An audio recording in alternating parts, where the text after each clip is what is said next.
finally made it. You guys were so patient. We now have spring football. Welcome to the BWI Live Show on our new time here. I don't know for how long, maybe for spring, maybe for longer than that. We haven't really figured that part out.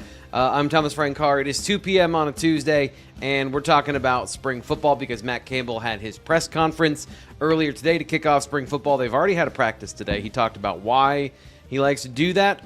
We'll get into all of those things in between the lines. But first, introducing our main characters, the heroes of today's journey, Nate Bauer and Sean Fitz, reporters for BlueWhiteIllustrated.com. Gentlemen, welcome to the show. It has been a bit since we have been here together. Nate, how are you doing today? Didn't we do this last week? Feels like 1,000 years, dude. Like, I've just had so many things going on. Yeah, okay. I think we did it last week. It's good. It's good. You know what I noticed? And sorry, Fitz, I don't mean to interrupt your saying hello as well. I don't think anybody asked him how practice went today. No, I thought about that. That was interesting. Just it's different. Two decades plus of doing this, and I don't think there's ever been a press conference, like a pre-spring practice press conference, whether it's Joe Paterno, Bill O'Brien, James Franklin, that happened after the first practice. I thought about that. Was that not the case before with Franklin? Did we do it? They were before. Always before the first. Because they used to practice in the afternoon. That's right. That makes sense. Fitz, how you doing today? What was your big takeaway for you here as we get going here? What was your biggest takeaway from today and meeting with Matt Campbell for the third time now? Matt Campbell, big breakfast guy. You mentioned that was the first thing you texted us after. You mentioned breakfast like 3 or 4 times a day. So I think he's the most important meal of the day guy, which is important. What did he say? 470 pounds added this offseason by his team. 480. So, don't you shortchange it? I did not mean to shortchange it. I did not. That's a couple sides of bacon right there. No, I think it was that. Him standing up there doesn't matter, but it's different, right? It's sort of lording over everyone. And I know he did the same thing at Iowa State, but him standing up there, being a presence, and I don't feel one way or the other about it. It's just notable differences. And the words, I don't think they were much different. Like, I think people are trying to cling to, it's so refreshing to hear him talk about this and compared to James. And I just don't think it's that different. You guys know how I feel about press conferences anyway. But you're looking at a lot of words. But yeah, as we got out of there, we were just kind of like, what did we learn here? And was it notable? And I think that I think he said a lot. I think he said a lot. That's where we're at. Yeah. Just the phrasing of that, I love that. Very excited to talk about that in between the lines coming up in about 35 seconds once we get into it. By the way, if you're here at this time, you've made it. You solved the puzzle. Did our best. We got this information about when the live show is going to be, I think, Sunday night. So I tried to put these things out. We had to adjust our schedule to know exactly when we'd be here. Thought it was going to be 3 p.m. It's actually 2 p.m. because of buses and other things. So please like the video. Subscribe here to the Blue White Illustrated YouTube channel so that, when this gets out into the stream, like another one of those fish in the sea, with all the other videos out there in the deep blue, people will see it. They'll like it, and they'll be like, "Oh, okay, now I know where the BWI Live is." By the way, like normally I have like 2.5 hours, 3 hours to get the video ready. I had 45 minutes today, so I'm currently putting out a promotional stuff on Twitter while talking to you at the same time. So here's what we're going to do.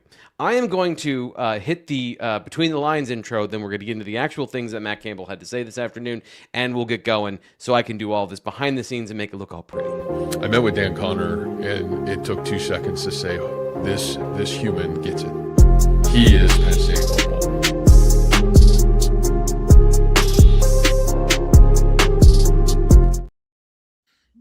I really edited myself into a corner when Dan Connor takes a job somewhere else when he's promoted to a full linebacker coach or defense coordinator someday in the future. But for now, it's a perfect quote to open up what Matt Campbell and the ethos of what he has to say.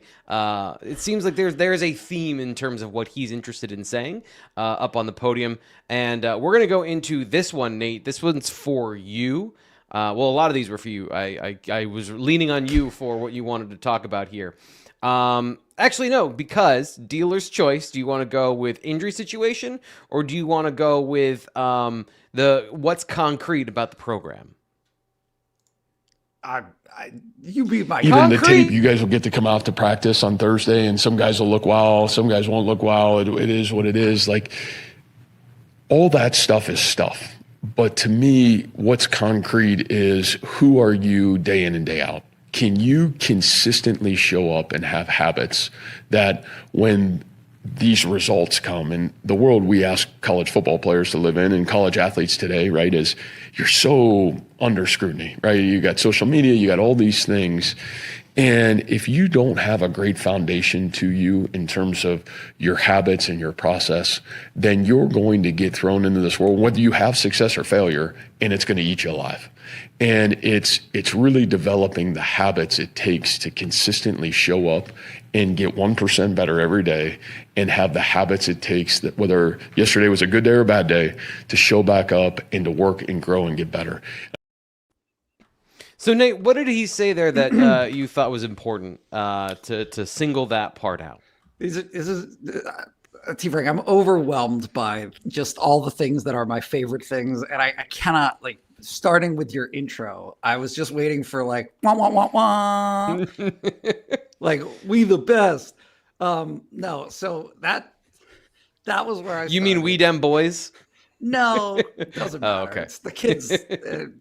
I live by frat houses. They listen to different music. No, so look, he is. It should feel familiar to a lotot of people. Did he say the phrase 1% better? He sure did. It doesn't matter. It doesn't matter. But look, I think that there is, and even if it's by luck, right? Even if it's happenstance that this is how it transpired. I mean, look, I'm just gonna say it.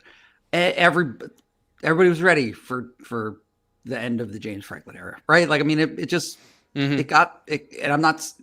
When I say it got stale, it just the story just kept repeating itself, and so broadly speaking, fans and media and just the entire ecosystem, obviously the decision makers surrounding Penn State football, were ready for a change.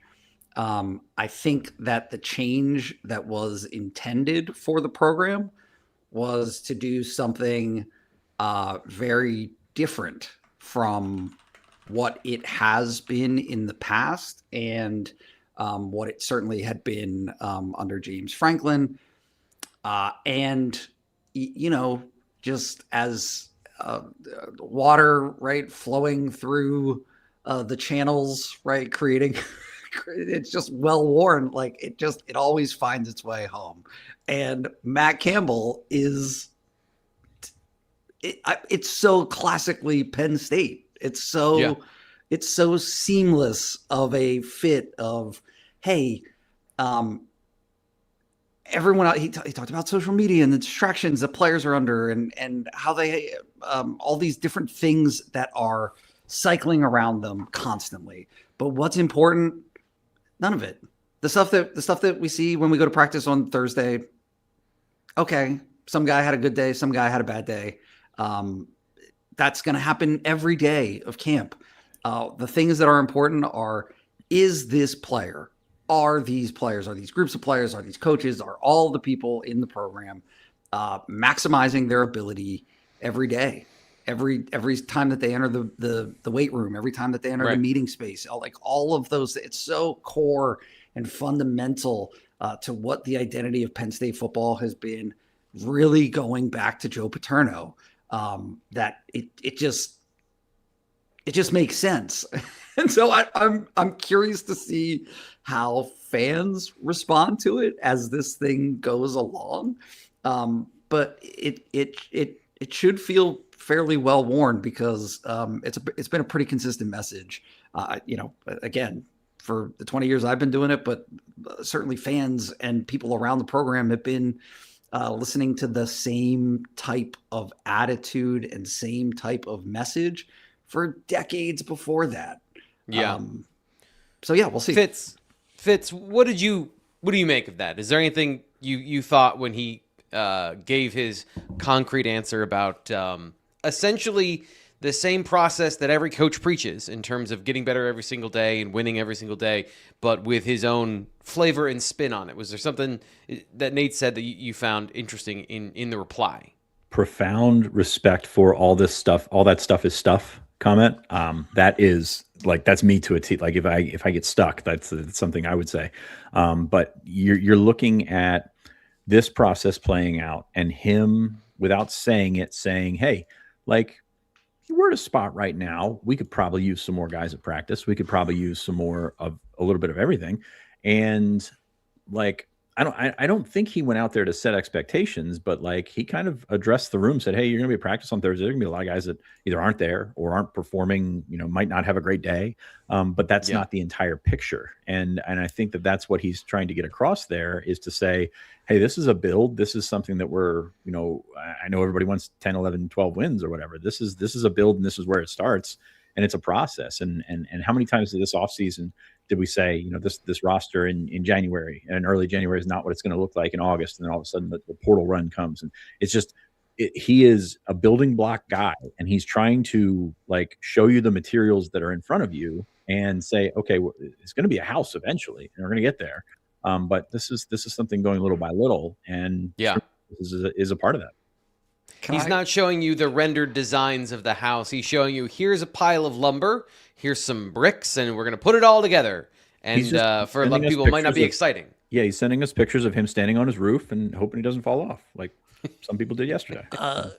Quote, and I don't know if you clipped this, Steve Frank, quote, the great thing about spring practice is it never goes good. I hate that to was a ruin great it for one. everybody. That was fantastic. I love it so much. But it's this I mean, it's great. It's he delights in the muck, right? Because he believes in it. He believes in this is how you get better, is manipulate, like he even talked about it, like manipulating practice so that the guys that are winning, right, lose. Yeah.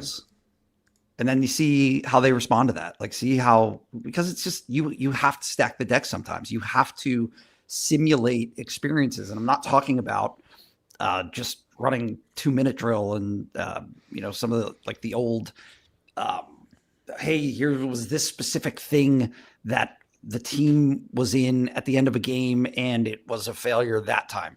No, this is like, hey, how are you going to respond when you win unexpectedly, right? This idea of like competition and everything is everywhere, right? Yeah. But I just think he really is at home in the pigsty of how it actually is built. How winning is built. He thrives on the process, right? It's totally. Not always the results, and the results are what matter. Obviously, they got to win football games, but he thrives on the process, and I think that's an interesting way to look at sort of the differences, and that's what it's going to be, right? It's going to be the differences between Matt Campbell and James Franklin, and you're going to find fewer of them than you set out to when you start seeking that, right? You're going to find a lot of stuff is the stuff, and you go from coach to coach, and it's kind of the same sort of obsession, really. Like that's kind of what it's been, and you kind of pick your spots, and you kind of pick and choose what's important to you. And I think he really laid it out there today in terms of what is his thought process going into the spring, as opposed to maybe what the fan base would think. It's interesting because you mentioned the breakfast thing off the top. I think that's important, actually. I think that I'm gonna weave two things here together. And they're related, but I think that they are also kind of in a new direction for maybe the end result of this. So the first thing is, he mentioned, I think, breakfast 3 times. The reason they want to have practice in the morning is they want to make sure that the guys start the day the right way. And he went into a whole thing. And by the way, you can see the whole press conference over on the Blue White Illustrated YouTube channel if you're listening on the audio version, or if you're if you're watching this, you can after this go back and see the full press conference. Or he talked about the reasons why essentially we're here at 2 p.m. because he wants to do things in the morning and he wants to have those things ready to go. Breakfast, and then he mentioned getting lunch with the guys afterwards and then getting dinner with them again.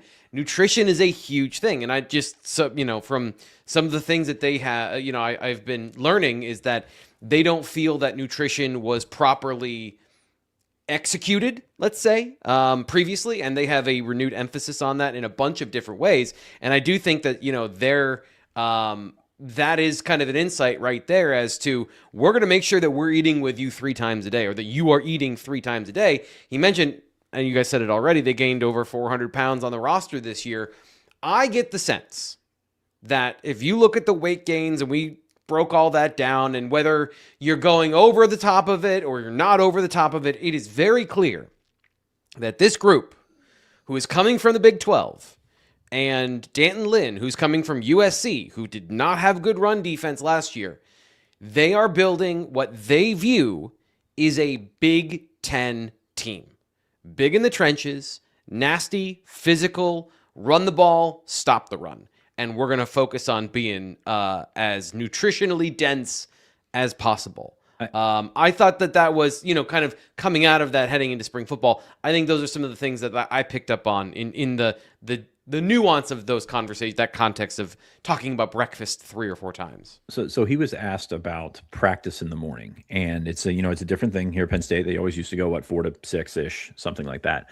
They practiced this morning, and then he got rolling. But he talked about the sort of the accountability of being there. And, he's talking about breakfast in the morning means that you have to be in before practice to eat breakfast. And I actually went on, I was curious. I looked at Iowa State's old YouTube, I guess it's a regular YouTube page, but it was Jamison Patton. It was a day in the life of, and it was what they were doing. And it was at the building, present at the building so much, because he was asked about academics. He was asked about all this, and it was get there, have breakfast, do your stuff, and then, get together for film, and then have lunch together, and then practice. And actually it was a 3:00 practice, which doesn't add up to what they've been doing.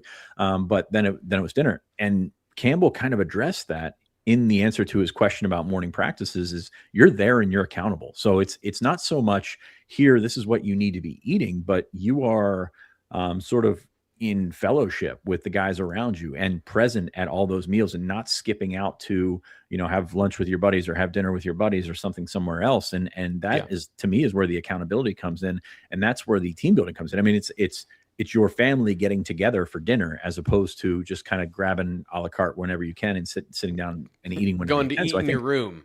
Yeah. Yeah, I think there's a team building aspect to what he's been able to do there. And if you're in the room and there's food there, these guys are 20 to, I guess some up to 25 now, year old guys. Yeah, grab what they can. And I think that has played out in that manner. So I think it's more of a full circle thing, more so than you need to eat more calories because we need to be bigger type situation. So I think and that's the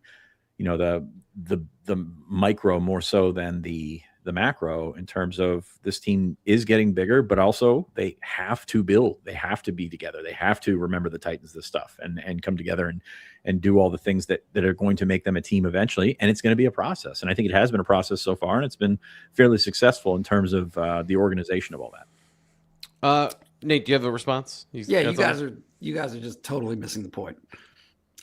Which is, don't you remember being 18? I'm gonna jumble multiple stories here, but Bill O'Brien used to talk about Shawnee Kersey. Is that the right name? It's not a name I expected to hear today, but it is a right name. Yes. It's the right name. But he'd be at the building in the afternoon for meeting or whatever, and he'd see him eating a Snickers bar, right? And O'Brien was just like, "Dude, what are you doing? What?" Did he use those words? Because it sounds like, knowing Bill. Yeah, there may have been. I'm paraphrasing. Yeah. There may have been some other language, but the point is, they're still kids. When we walked through, everybody walked through the new facility, right? The training table that they built, right? And it's this sparkling, beaming, beautiful. Hey, there's everything here that you could possibly use or need to be serious about this. And that's cool in concept. That is the best Yeah, absolutely. You want to have all these resources. But at the end of the day, 18, 19, 20-year-old dudes want to hang out with their friends and play video games and get up late. Like, they don't want to get up early. These are hard habits and behaviors to model. It's just easier to grab a Snickers bar in some cases to eat that, as opposed to this like highly specified, nutritionally dense. That's exactly right. Yeah. It's so hard. Yeah.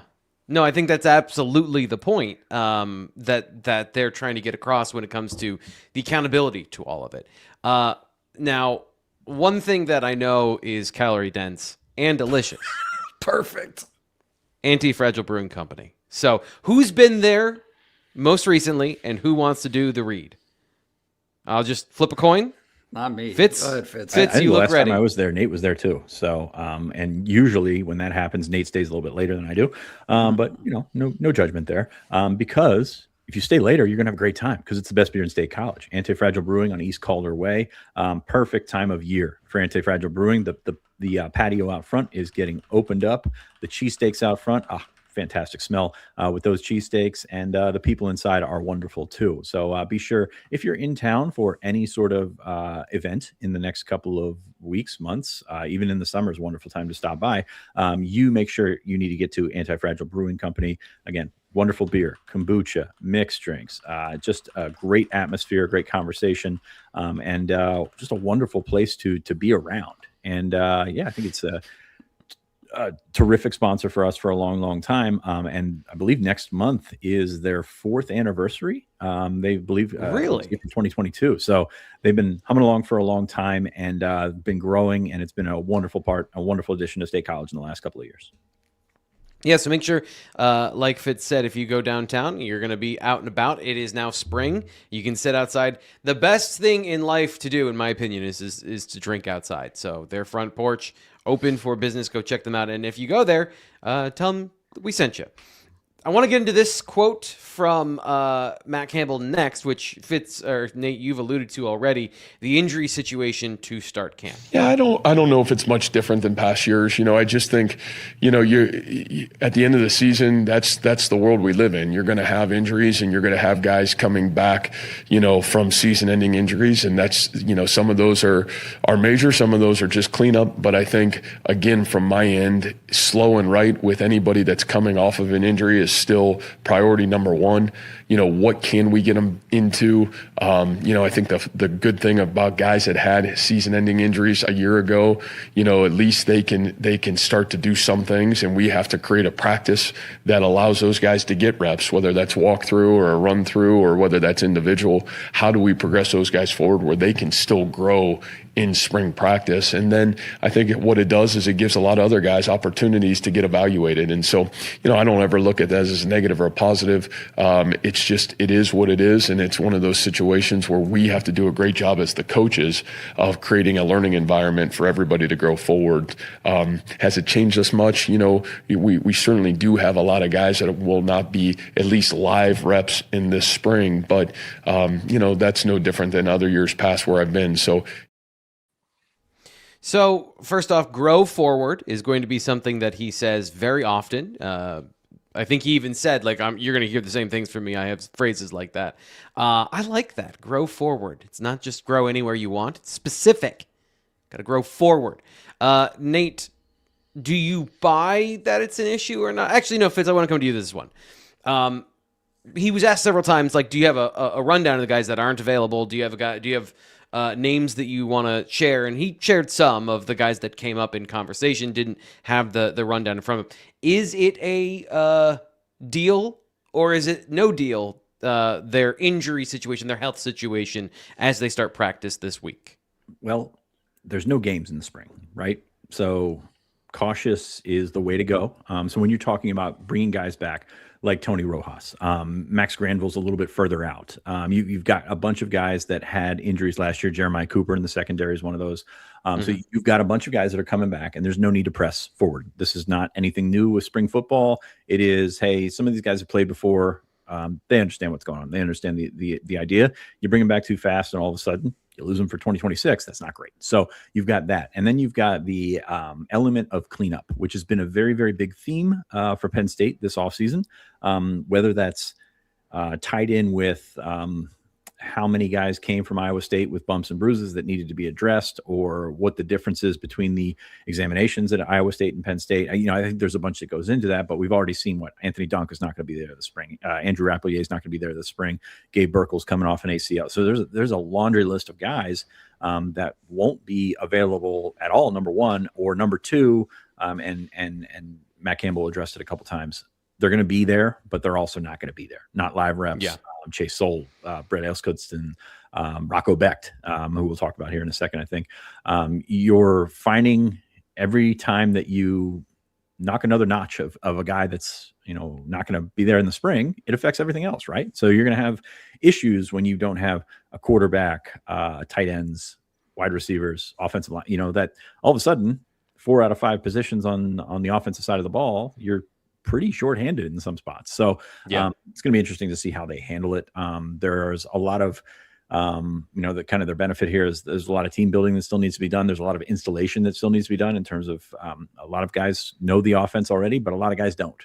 Nobody really knows the defense. So I think it's a very, very teachable moment this spring. And I kind of think that that's what he was getting at when we talked about his last comments, the first round of comments that we went through is setting appropriate expectations, because we're going to go out there on Thursday. There's going to be a lot of guys that we don't see. And some of those guys will be in and out throughout the spring. Some of those guys won't be there for the spring. So I think it is a sort of giant cloud hanging over everything, because you want to hit the ground running. You want to sprint right away. If you're Penn State, you want to get out there and say, this is what we got. This is what we know that we can work with moving forward. And they're not going to be able to do that because of the personnel situation. I wrote about that this morning on Blue White Illustrated, went a little deeper into it. But it's something that's going to be hanging over Penn State for the next 6 weeks, I think. I don't remember if I said this to start the show. Please like the video, subscribe here to the Blue White Illustrated YouTube channel. Always helpful, so thank you for that. Nate, you wanted to talk about this question. Augmenting practice for guys that are available and maybe not fully on the shelf, but not able to take live reps. He talked a lot about teaching. I guess what stood out to you about that question that you wanted to talk about? I think that some of it is. And he didn't bring this up, but it's been a topic or subject in the past of, kind of the timing of spring practice. Like when he talks about the world, right? The world we live in, I think was the phrase he used. It's like, well, older guys don't want to participate in this in the first place, right? Like it's kind of phased itself out. Like this idea of spring practice is like, it's redundant for some. Yeah. And it's not like that's not specific about any player like choosing, but having post-season surgery and cleaning up the bumps and bruises is like a more recent thing. Like that's a and the choice because to go through it. Winter workouts, because normally they would do it in January and then they'd be out for winter workouts and they'd be back for spring football.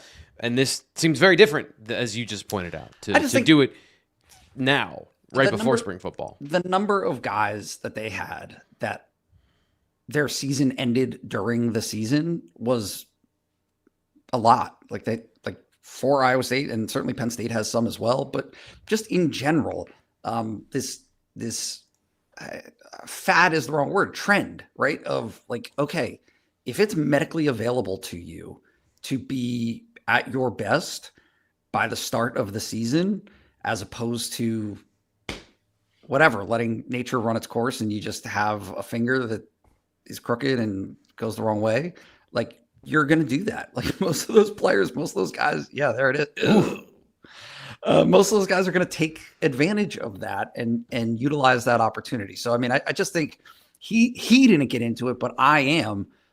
This notion of like, it's just another, the calendar doesn't work for college football of like, why, right? What are you accomplishing during this?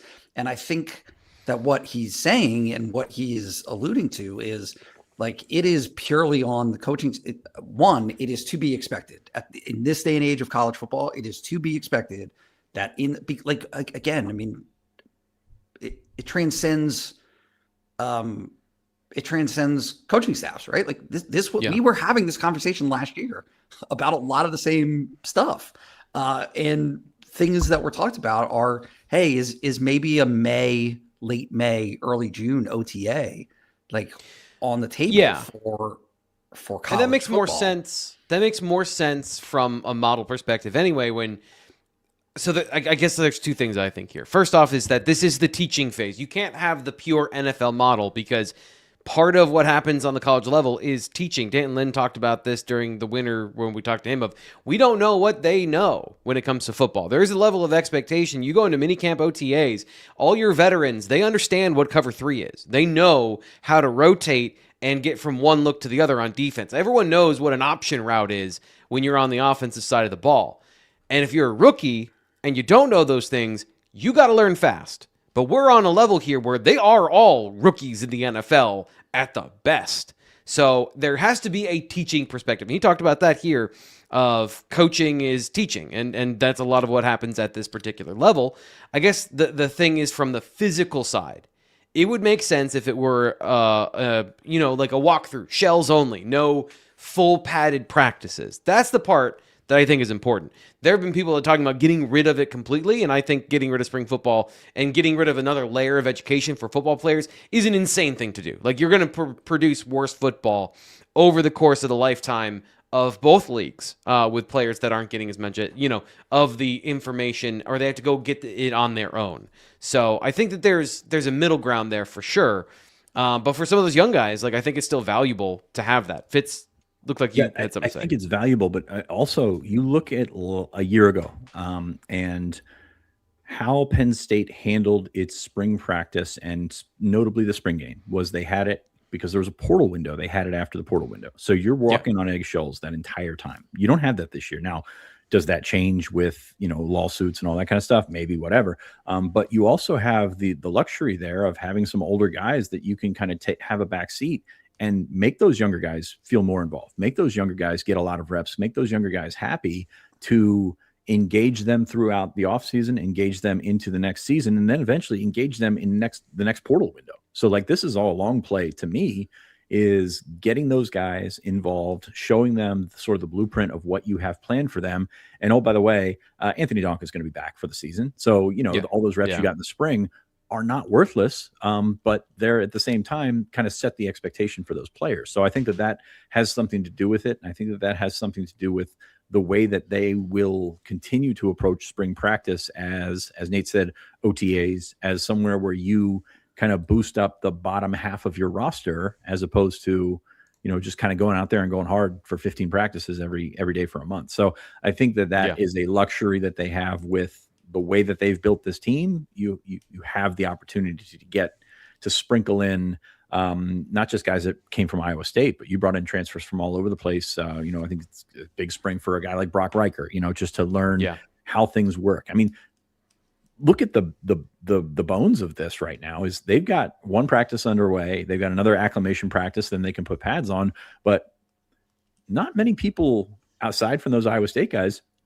know how Matt Campbell ran a practice. Like, this is all new. Like, we talked about that, I think, back in the bowl practices when the freshmen showed up. Like, this is all new for everybody that is stepping into things. So it's going to take a little bit of time. And I think that there's probably less, I don't want to say juice that can come out of spring, but there's a lot of value in it from your top to bottom from your roster. Yeah. I think that's a great point of, there's a lot of newness across the roster, and it's something that he talked about today. So when he asked him about that, of how do you get everyone comfortable and on the same page in a situation where there are so many, nobody's used to working with each other outside of a select core of players from Iowa State that came here, and they're not used to doing it here. So there's, different mix of human beings working together inside the Lash football building, which we've seen produce some different results so far just from our end, let alone what's going on inside the facility. Go for it. Oh, sorry. I may be stumbling upon this, and maybe it's just stupid. In the NFL, how many position battles are there? There are not as many. There are Why? some, like you do have, because you have fewer players and you have to kind of go in knowing who your roster is. You can't stockpile talent the same way as you can in college. But the GM picks those, right? Like you're selecting your players. You generally Yes. have an idea. I think college football is phasing out of position battle. Like I just think some of these are antiquated notions that like you know, like they know what the top of the depth chart is going to look like. Mm-hmm. Like pretty much everywhere. That's not to say it's the case necessarily for, he talked about the offensive line and the defensive line, right? Like there will be some, but portal shopping is intentional, right? Like Sure. The reason behind that is you better have a pretty good idea of who your guys are going to be, and just spring practice has always been kind of this springboard into like, hey, these position battles aren't. He said, like Matt Campbell said today, the position battles aren't going to be won in spring practice. They're won at the end of preseason camp. Like, okay, kind of, but it's just not as widespread as it maybe used to be. I would push Fitz, back you agree with that? on the NFL. I would push back on the NFL thing, because you've got 10-year veterans, right? Like there is Right. This guy this is his job. He is signed to be the starter. When you're a GM, yes, there's some of that in the portal in the college game, but you're bringing most guys in on a level playing field as freshmen, and still there are going to be a lot of freshmen, right? There's always going to be a 20 to 30 man class that's coming in, because that's the best way. I mean, that's the best way to build a roster, and that's the best way to develop. And now, will all those guys have the long leash that they used to have? Not really, but I think that's my pushback there on the NFL model is you get to keep those guys as long as they're good. With college, you get 5 years at most, right? It's like if you're, I don't want to say if you're lucky, because if you're into the 5th year, is that a great thing? Hard to say. And it's a different conversation altogether. So I think the cycle nature of college football does alter that a bit. And you're trying to find everyone. Now you do the pros too, but you're trying to find the diamonds that nobody else can find. And, I think the staff did a really good job of that at Iowa State. Is it going to be as easy at Penn State? I don't think so, because it's a different region. It's a different sort of field to plant your crops in. And I think that's going to be a lot of different, and I'm into the stuff about stuff territory here. But you're finding yourself in a different talent acquisition method than the pros. Yeah, and so let me vent and also give an example. Keon Coleman wasn't good for the Bills last year. I was wondering where this is going to go to the Bills. They spent a lot of time and capital trying to find a replacement so that they could make the playoffs, and Brandon Cooks could give the ball over to the defensive back for the Broncos, and the season would end. So they invested a lot of time and resources in making sure that happened. If you're at Penn State, you can't go trade for Brandon Cooks. And not every team makes deals at the NFL deadline. Trading is not like a big thing in the NFL, but if you are a team that's a contender, Penn State is expecting to be a contender, I don't think you want to lock yourself into a world where you don't have free agency and you don't have the ability to swap players with other teams, and you don't have any sort of depth, or you have not created a competitive roster that a Darius Dixon can ascend during a season. And you can have some of those stories. I agree. Nate, I agree in a lot of ways with what you're saying, but I think if you're locking yourself into an NFL model, you're locking yourself into, which is true anyway, but a true model of attrition, where you don't have any depth and you don't have any answers on a team with guys that, I'm just going to go back to this, they don't know football the same way that professionals do. We watch them and we evaluate them the same way as professionals there's a no excuse policy for fans that watch college football. They are not fully professional football players that spend all of their time perfecting their craft to be lethally effective and brutally efficient. These guys still don't know their ass from a hole in the ground a lot of times when it comes to football. Like, they're learning, and it's okay. It's okay. That's all right. That's the point of all of this. Yeah. But you don't want to put yourself in a situation where it's like, okay, so this is the NFL. then you got to change everything. Like, then you do have to change a lot of different things about the sport to make it actually viable, or else it's just like, and football is this way anyway, who's healthiest at the end? Who's that best healthy team left? They might be the team that wins the championship. Yeah, I'm not in any way suggesting that college football coaches like this. Sure. I bet for Matt Campbell, it is horrifying. That's right, fair. what college football has become, I would imagine. But that's not the point. It's not. Like, it is to him, it like 100%. There are still coaches who believe fully in the model of develop. He talked about it today about developing players. Like, they had to develop players. It was all about finding that conversation about the receivers, finding these specific traits, and then do they have the capacity to develop? Like, that is that's what he does. He's an expert at it. He's like, his staff is an expert at it. He is an expert at it. That is how they modeled that program at Iowa State and had a lot of success because of it. That is super cool and good for him. And Penn State fans want to win a national championship. And the competitors in the league, all over the Big Ten, are like, some believe in that. And others believe in, hey, this guy had a monster year as a normal senior at Nevada last year, and he can be even better next year, right? In his 5th year. And so we're going to pick him up. Like, we're going to add him to the roster. Like that. Okay. Like, this is where these ideas kind of clash. And like, who is it okay? Right? Culturally, is it okay to say, well, this is the model that we believe in? If you're pushing the development, doesn't, so you're pushing the development to lower levels of football, and I don't want to disparage like coaches at that level of football, but maybe you don't have the same resources to develop players. So like the development, this is the development league. This isn't the performance league. This is the development league, and now the development league is going to be group of 5 teams, Nevada. And like you just poach, like you mentioned, 5th-year players and guys that fall through the cracks. Like, it seems like that's a bad plan for football overall. And like, I guess, again, like you said, this is a conflict that doesn't have a resolution. I do want to get to one thing which also doesn't have a resolution, which is the blue-white game. Yeah, and I think it's twofold. I think, number one, I think it's really important for us and how critical this fan base is to our football program that, we get out and have an opportunity for our fans to be with us. But I think equally it's critical for our players to be in that stadium and to feel what that fan base feels like and looks like and what Beaver Stadium feels like on replicating that environment to the best of our ability before we step in there and play a game, obviously next fall. And so, I think we'll evaluate exactly what that 15th practice looks like.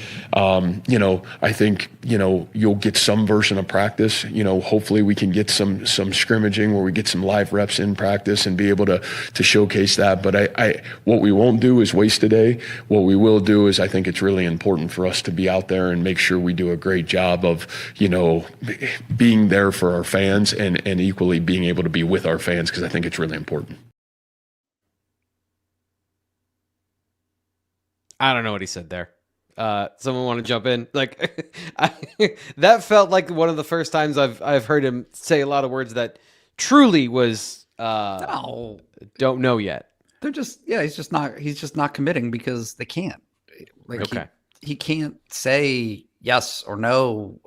It's going to be 4 quarters. It's going to be a running clock. He can't do that. So that form of practice, it might be some, again, stuff that happened. Like, it's an evolution in college football. It's not specific to Penn State. It's like, hey, it makes more sense to run a couple of 7-on-7 periods. If you can get some live work in, that's cool. But the notion, I think, of 4 quarters, even 12-minute quarters, and a running clock in the second half, like that's.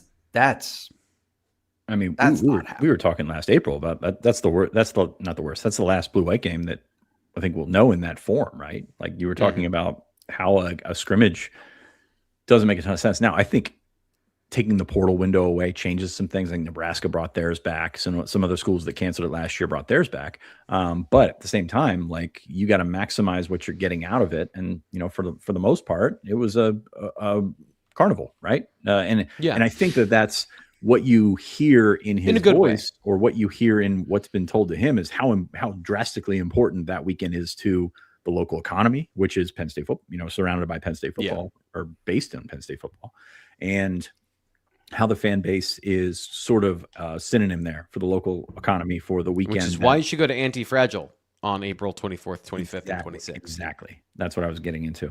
But no, it's just, this is an important weekend for everyone, like for the entity of Penn State and State College and everything around that. And I think that has been communicated to them, because let's be honest, I mean, there's construction at the stadium. It's not going to look the same, feel the same, be the same in terms of where you can go in, where you can walk, and all.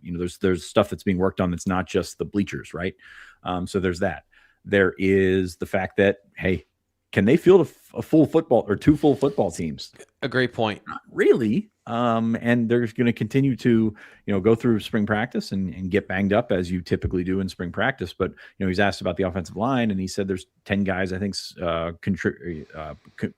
competing, for a starting spot. Well, that's going to be whittled down during the spring. Of course, you're not going to have Donka. You're not going to have a couple other guys, maybe. So, like, there's a lot of things that go into, hey, it's just a full scrimmage is not feasible, especially when you cut the rosters to, what are they, 105 now, 104 for the total roster. So I think that's what you're getting into with this whole, we want to do something, but not what you think it's going to be. And I think that can be fine, right? That can be a competitive atmosphere. That can be something where you say, how much do Penn State fans want to see something different anyway, just in general, more so than just a scrimmage or whatnot. So I think that's what he's getting into. And again, I don't think they want to commit to it until they can understand what, I guess, the long-term forecast is going to look like. Is this going to be worth it for everybody to come in? Is this going to be a washed away weekend? It's really hard to say. So I think that's what he's going with, and they're tap dancing as much as they can until they get closer to blue-white weekend. But they still, they still want people there. They still want to, have that family carnival atmosphere. And I think it can work. It's just a matter of it's going to look a little bit different. They're going to do it. Like, there's going to be a time, right? Right. It's not like hey, we're pulling out. Like, it's rainy at 3, so we're not. It's just not going to be on TV. Yeah. But whatever, 2:00, like, go drink in the parking lot, eat your breakfast sandwiches and tailgate, wear your sunscreen, all that stuff. Wear your sunscreen, and wind or no wind, or rain or no rain. Like, it's all about the margins and squeezing every bit of juice that you can out of every possible. Like, it's just, that's how it's done, and that's what he's going to do, and it includes that 15th practice for Penn State.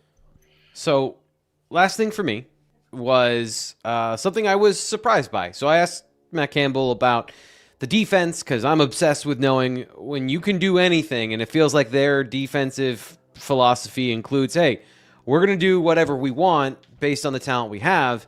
Okay, so I can get creative on my end, and, like, here's a bunch of things I could think of. What are you thinking of? Who are the guys that, at least right now, before they hit the field and they kind of digest the defense and they all are showing you who are going to be the guys you build around, who are the guys going in that you have an idea about? And the first one out of his mouth, I'm not surprised that he's complimenting the talent, but complimenting how that could be used. So here's him talking about Zion Tracy. I think when you look a little bit coming back, the one young man that has stood out to me from the day that I've gotten here to where we're at, I think Zion Tracy is one of the best football players that maybe I have coached, to be quite honest with you, in terms of talent, ability. Man, you talk about being great in the moment. I think you go back to his to 2 years ago, and he's the punt returner, the play he makes against Ohio State. I feel like every game, big moment, that guy has showed up and been an elite football player. And I think Zion can be one of the best corners in the country. I think he can be one of the best safeties in the country. I think he can play nickel. He can do a lot. And I think when you have a chess piece like Zion, it gives you the ability to start to kind of navigate the rest of the defensive structure kind of around him. I was surprised. Just when you talk about guys that are versatile, he played safety last year. He played corner his first year at Penn State, and he played in the nickel in 2024. It almost sounds a little bit like a 3 safety defense when you're talking about his versatility, Fitz. I didn't expect that. Like, is that on the table for you now, given what they just said about Zion Tracy, or is it more like he can show up at any position and change, where the strength of the defense is based on where he is, from what Campbell is saying? How did you read that particular conversation? Yeah, I think the first off, the stark difference in how those rooms are built. The corner room is Terry's guys that Terry brought in. The safety room is a lot of those transfers, a lot of guys that, not just from Iowa State, but Boston College. And you've got Babu Torre coming back. You've got different opportunities for different segments of the roster. So did he get in there and see, these guys that were here before, Darius Dixon, Jameer Joseph, Zion Tracy, as he mentioned, are these guys on another level? So that's one way to look at it. Number two is Zion was the guy that we had in between, right? He was a nickel last year, and he, was, I think, a little hot and cold. He did not. I mean, you think back to that Ohio State game, he was not hot at all. But he's got the physical talents that not a lot of people have. He's legitimately fast. He's got some quickness to go with the straight line speed. So you've got a lot to like there. But I think that you're looking at that 5th defensive back spot and thinking, okay, is it going to be a 3 safety? Is it going to be a 3 corner? Or is Zion Tracy both of those? Like, is he the guy that can fit into both of those opportunities? And is he, can he handle all that with from a mental aspect? So I think that's what you're looking at with Zion Tracy. And he seemed to be sort of blown away. And everybody's got a different evaluation. Everybody's got a different eye of talent. And for him to go out of his way, because you didn't ask about Zion Tracy, you asked about versatile defenders, and he put him on the pedestal right there. So I think that is a really good sign for a guy that, I think feels pretty good about his talent, but also has strides to make in his game. Yeah. And it's interesting. Later on, he mentioned Marcus Neal, and a guy that he said, like, we've talked about this, by the way, check out blueillustrated.com.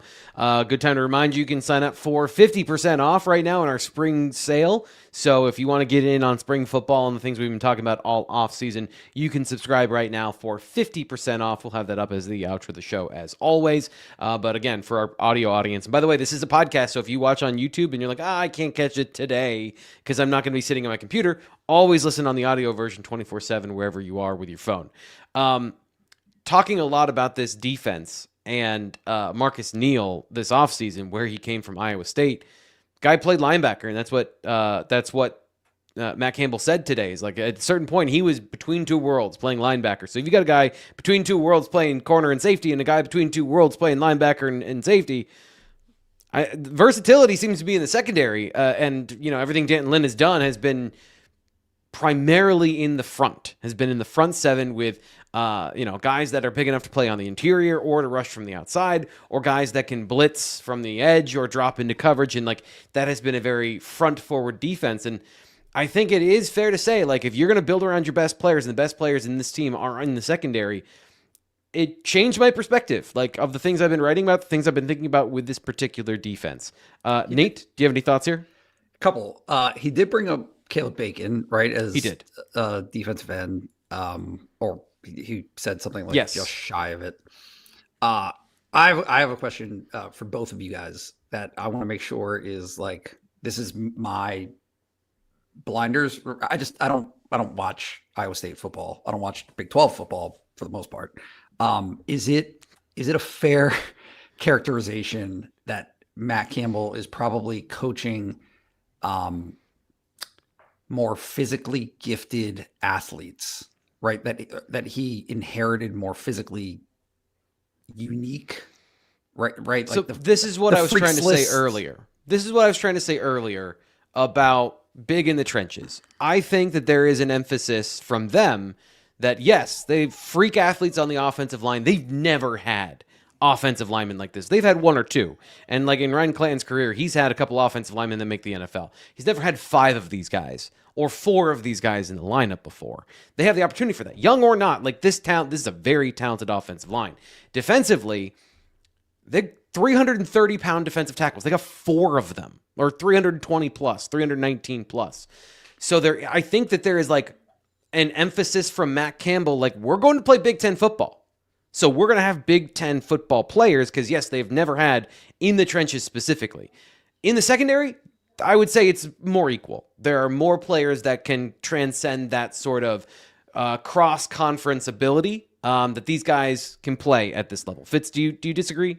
I look at the secondary, and you take a look at Iowa State, and some guys that came over, or more so past rosters, but their corners haven't been that much different than their safeties. We saw Jeremiah Cooper played both. You've got a couple of guys that have been hybrids there, and you look at Penn State's corner room and Penn State's safety room, and they were fairly single entities there. You got a pretty good idea, and there's been some guys that have moved over from corner to safety. That's the natural assembly line sort of thing.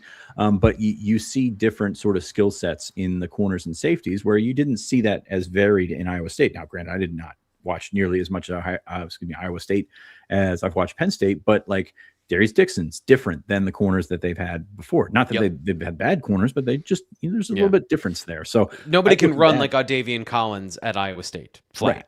Right. Yeah. And you look at some of the guys that they're recruiting right now in the class of 2027, and there's a lot of, those 6'2", 6'3" guys that are going to eventually fill out and go. And I think that's what they have always done with their Iowa State. You look at the Iowa State linebackers that have come through. They go 6'2" to 6'4", so a little bit different body type than we've seen at Penn State. Now, hey, you want a linebacker that's 6'5" and can run, like, no doubt. Like, you want to maximize the everyone's size 240 for your position without sacrificing athletic ability, without sacrificing instincts and all that kind of stuff. And hey, that's great. We've seen Bama run out 260-pound middle linebackers or whatever they've done. There is that aspect to it. But you have to, if you're coaching at Iowa State, find those margins and find big bodies that can move. And the difference, I think, with Penn State is you're going to try and find those guys, but they would have gotten 3 years, 4 years at Iowa State. I'm not sure that that's the case when you're in a more talent-rich area. You might, hit on one class. You might have a class that's ranked 20th one year, might have a class that's ranked the 8th the next year, and all of a sudden that 8th ranked class overwhelms that 20th ranked class. And that's just me speaking very much in generalities, but it's going to be a different ballgame when you're talking about developing at Iowa State and Penn State. And I think he can do it. And I think his track record says that, but I think it's just going to be a different sort of assembly line plan that they're going to be able to work off of. And I think they're going to find that out too. Like, this is something that they're still trying to sort of wade into what they stepped into at Penn State and see the benefits of it and see how they can get away with some of the stuff they used to and how they're not going to be able to get away with some of that stuff.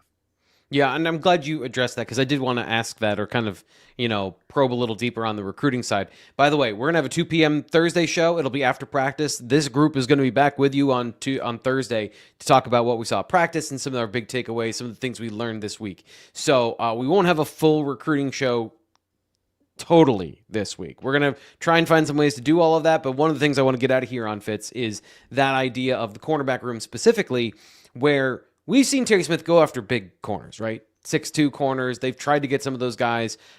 Maybe it hasn't always worked out. Brandon Finney was a big corner. They just didn't land him.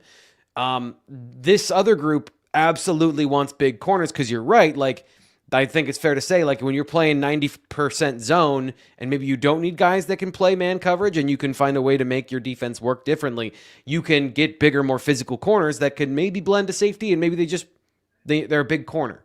That hasn't worked itself out yet, is what you're saying in the class of 2026 or 2027 in terms of, like, kind of reading the tea leaves of where some of those positions that have specific skills that they could recruit at Penn State, where that's going. You haven't seen any sort of, like, hard delineation of what the plan might be for the future yet? Not really. And I think that you go, and I think probably see some of this at camp, maybe moving forward with the 28 classes, finding those big guys that can move. And like I said, maximize that size for that position. And some will work, some will not work out.